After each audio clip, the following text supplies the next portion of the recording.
Biography by Natalie Anjay. The clitoris is pure in purpose. It is the only organ designed solely for the purpose of pleasure. The clitoris is simply a bundle of nerves, 8,000 nerve fibers to be precise. That's a higher concentration than is found in the fingertips, the lips, or the tongue. And it's twice the number found in the penis.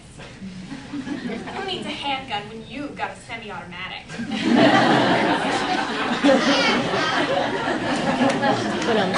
next monologue is from a woman who had a good experience with a man.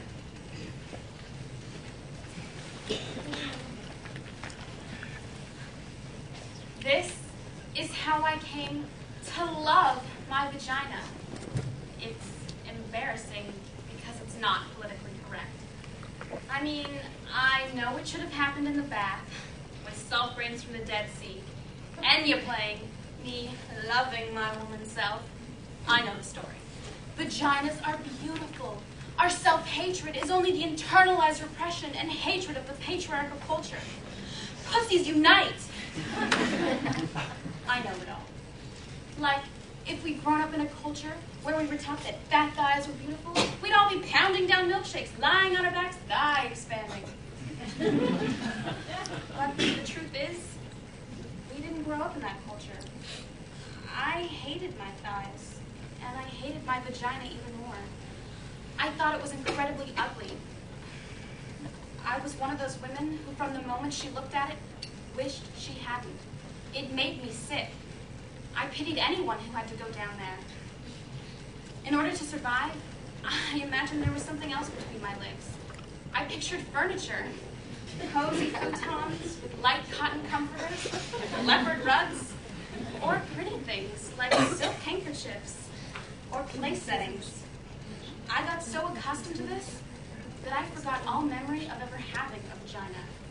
Whenever a man was inside of me, I pictured him inside a mink-lined muffler or a Chinese bowl. Then I met Bob. Bob was the most ordinary man I had ever met.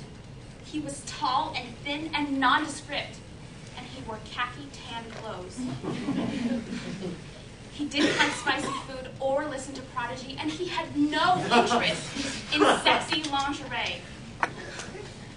He wasn't mean or unavailable. He wasn't funny or articulate or mysterious. I didn't particularly like Bob. In fact, I would have missed him altogether if he hadn't picked up the change that I dropped on the deli floor. When he handed me back my quarters and pennies, and his hand accidentally touched mine, something happened. I went to bed with him.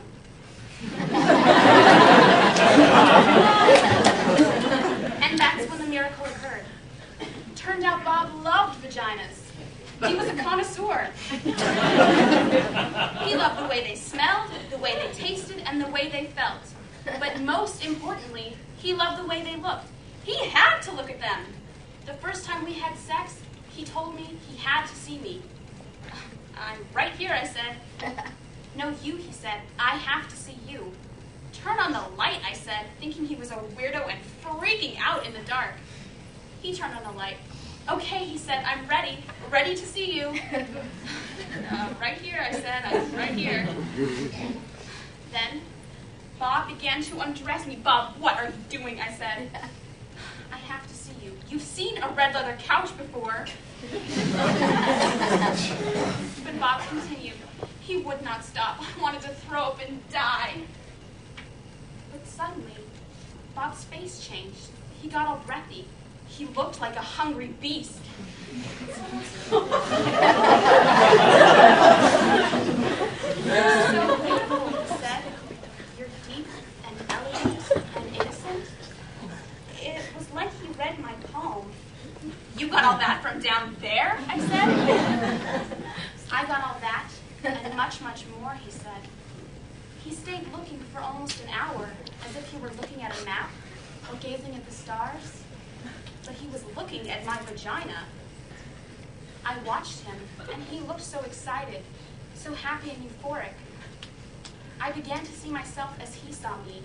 I began to feel beautiful and delicious. I began began to swell and feel proud. Bob wasn't scared. He wasn't grossed out. I began to love my vagina. Bob was lost, and I was lost with him. And together, we were gone.